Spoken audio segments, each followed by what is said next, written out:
कोट्यवधी रुपयांच्या आमिषाला लात मारून खासदार राजाभाऊ वाजे यांनी निष्ठा काय असते दाखवून दिलेलं आहे।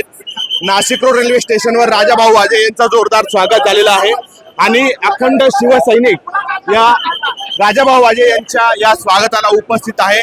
खरं तर निष्ठा आणि प्रेम हे पक्षाबद्दल दाखवून दिलेल्या खासदार राजाभाऊ वाजे यांचं समस्त शिवसैनिक नगरसेवक गटनेते यांच्याकडून मोठ्या प्रमाणावर स्वागत होत आहे।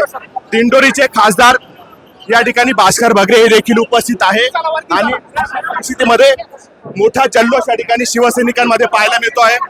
राजाभाऊ वाजे यांचं नाशिक रोडच्या रेल्वे स्टेशनवर जल्लोषात स्वागत झालंय। भाऊ, आज 60वा वर्धापन दिन आहे आणि एकूणच तुमच्या स्वागताचा जल्लोष या ठिकाणी पाहायला मिळतो, काय सांगाल?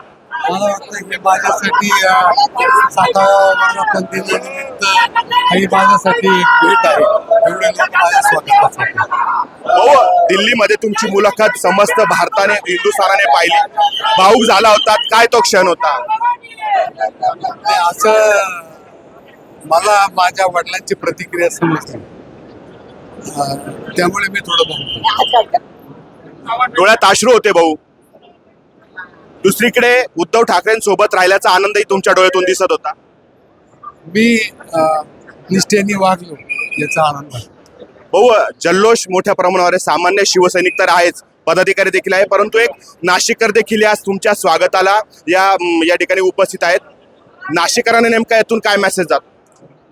नाही, त्यांनी ज्या विचारधारेला मतदान केलं होतं 2 वर्षापूर्वी, मला वाटतं मी त्या विचारधारेशी प्रामाणिक राहिलो हे मला वाटतं नाशिककरांसाठी महत्त्वाचं आहे। भाऊ, एक सहकारी सभागृहातला संसदेतला सोडून जातोय, कुठेतरी दुःख आहे, मात्र हे दुःख बाजूला करून शिवसेना पक्षवाढीसाठी पुढील काळात काय प्रयत्न असणार आहे? नाही, दुःख खूप मोठं आहे।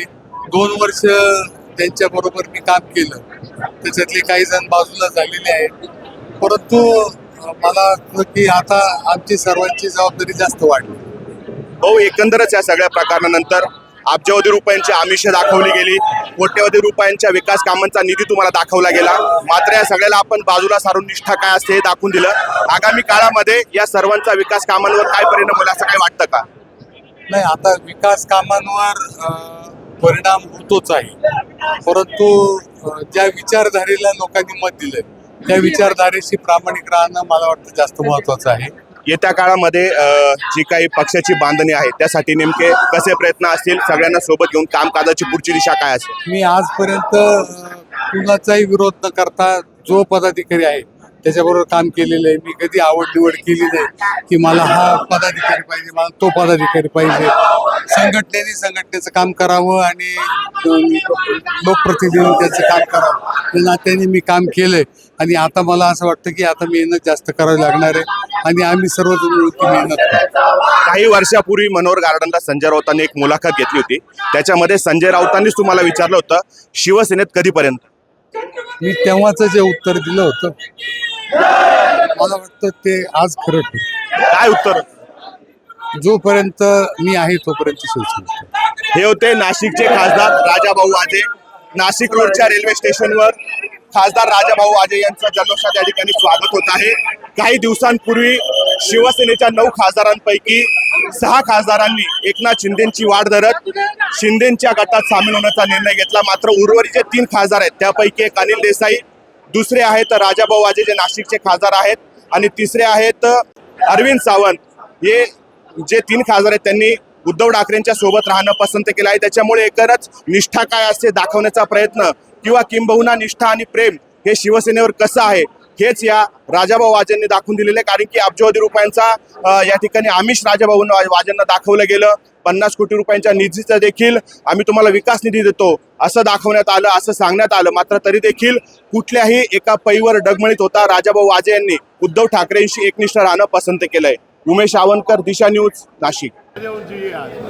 आणि राजाभाऊंनी जी निष्ठा पाळली ते अख्खा महाराष्ट्र देश बघतोय आणि हे जे शिवसैनिकांचं प्रेम आहे हे पुन्हा कोणालाही मिळत नाही, गद्दारांना नाही मिळत, राजाभाऊंना मिळालं। आज 60 वर्ष शिवसेनेला पूर्ण होत आहेत, आनंद या ठिकाणी व्यक्त केला जातोय। आमचा वर्धापन दिन आहे आणि त्या दृष्टिकोनातून तुम्ही 1 फोडला, तुम्ही 2 फोडले, तुम्ही 3 फोडले, कारण एक सामान्य तळागाळातला निष्ठावंत शिवसैनिक राजा भाऊ वाजे पडू नाही शकले त्याचा अभिमान नाशिककरांना आहे आणि नाशिककर उघड्या डोळ्यांनी बघताय.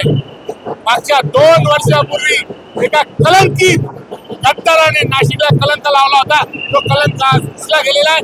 राजा भाऊ वाजेंना ज्या पद्धतीने मतदारांनी निवडून दिलं त्या पद्धतीने राजा भाऊ वाजे निष्ठावंत उद्धव बाळासाहेब ठाकरेंबरोबर कसे राहिले ते संपूर्ण नाशिककर बघताय आणि आज जल्लोष पाहताय तुम्ही. खरंच नाशिककरांचा आनंद आम्ही आज उघड्या डोळ्यांनी पाहतोय. ते पाहून आमच्या डोळ्यात आनंद असतो आलेला आहे. आम्हाला अभिमान आहे का ह्या नाशिकचे एक निष्ठावंत आणि प्रामाणिक माणूस आम्ही शिवसैनिक असेल या नाशिकच्या मतदारांनी या ठिकाणी निवडून दिलाय. खरं तर पक्षनिष्ठा हा एक सर्वात महत्वाचा विषय आहे, परंतु एक प्रामाणिक लोकप्रतिनिधी ज्यावेळेस आपण निवडून देतो त्या गोष्टीचा एक अभिमान निश्चित 2 दिवसापूर्वी या पुऱ्या नाशिक शहराला जाणवलं आणि तो राजाभाऊंच्या रूपाने जातो. त्यावर आपण 2024चा जर अनुभव घेतला तर त्या तात्कालीन जे खासदार होते ते काही आमिषाला बळी पडून निश्चित या ठिकाणी ज्या नाशिककरांनी असेल जे शिवसेने त्यांच्यावर विश्वास ठेवला त्यांना लाथ मारून पैशाच्या मागे गेले आणि हे खासदार म्हणजे दोघांनाही निश्चित समोर उभं करून आपण बघितलं पाहिजे का प्रामाणिक आणि चांगला माणूस कोण आहे. मी निश्चित राजाभाऊंच्या या त्यांच्या निर्णयाला आम्ही सर्व शिवसैनिक या ठिकाणी स्वागत करतो. आज शिवसेनेचा वर्धापन दिवस आहे आणि आज राजाभाऊंचं स्वागत या ठिकाणी संपूर्ण निष्ठावंत शिवसैनिक नाशिककर या ठिकाणी नाशिक रोड रेल्वे स्टेशनवर करीत आहे आणि आमच्यासाठी हा आनंदाचा अभिमानाचा दिवस आहे. खऱ्या अर्थाने निष्ठावंत ही व्याख्या काय राजाभाऊ वाजेंनी आज दाखवून दिली. ज्या शिवसेनेनी सर्वांना राजकारणामध्ये जन्माला घातले त्याच शिवसेनेच्या पाठीत खंजीर खुपसू पाहणाऱ्यांना आज आम्ही सांगू शकतो की तुम्ही कितीही हल्ले करा पण शिवसैनिक हा आजही जागेवर आहे. तुम्ही सर्वांना विकत घेऊ शकतात पण निष्ठावंतांना विकत घेऊ शकत नाही. आज हे खऱ्या अर्थाने राजाभाऊ वाजेंनी दाखवून दिलं आहे. ज्याप्रमाणे महाराष्ट्रामध्ये हे तोडामोडाचं राजकारण चाललं आहे हे राजकारण बघता सर्वसामान्य माणूस असेल सर्वसामान्य नागरिक असेल आणि आमच्यासारखे तरुण शिवसैनिक असेल काम करत असताना या ज्या गोष्टी होत आहेत त्यामुळे कुठेतरी हा दुरावला चाललाय. परंतु आज राजाभाऊ सारख्या माणसांकडे बघून आज त्यांनी जे पाऊल उचललंय त्यामुळे खऱ्या अर्थाने परत नवी उभारी या ठिकाणी शिवसेनेला आल्याशिवाय राहणार नाही.